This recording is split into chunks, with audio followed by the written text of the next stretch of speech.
Good morning, this Monday, the 17th of November. I'm Sophia Mavridis, a market analyst with Bell Direct.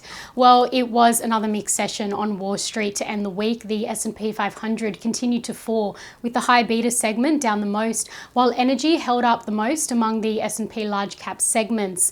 On Friday, the S&P 500 closed 0.05% in the red.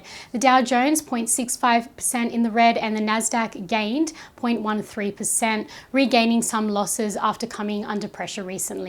And Nvidia's earnings are out on Wednesday, so investors will be watching out for that. European markets were all in the red as concerns around artificial intelligence stocks continue. The German DAX down 0.69%, France's CAC down 0.76%, FTSE 100 1.11% lower, and the Stock 600 down 1.01%. Now on Friday, our local market closed 1.54% lower for the week and 1.36% lower for the day, hitting a 4-month low.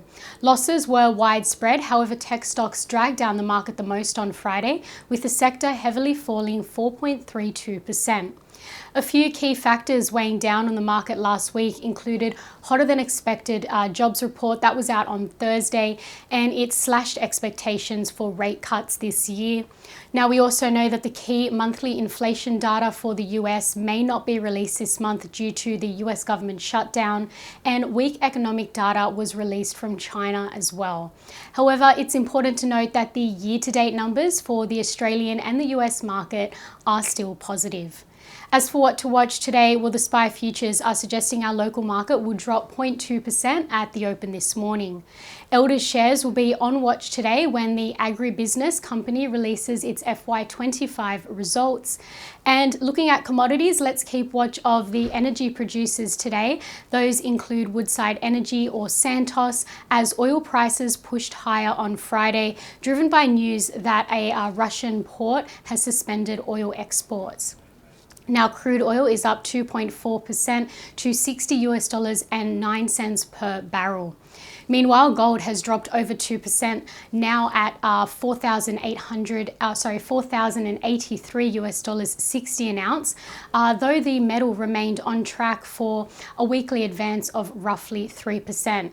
Now, the market continued to grapple with uncertainty stemming from a significant backlog of US economic data following the end of the longest government shutdown in the country's history. And iron ore has dropped slightly to $103.95 per ton. And to end on some trading ideas for your consideration today, Bell Potter maintain a buy rating on medical device company Aria Biosurgery with a price target of 85 cents. The current share price is 72 cents, which implies 18% share price growth in a year.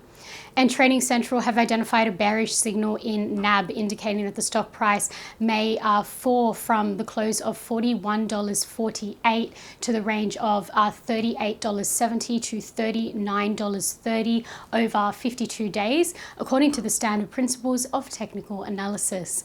And that's all for this morning. I'm Sophia Mavridis with Bell Direct. Have a great day, and as always, happy trading.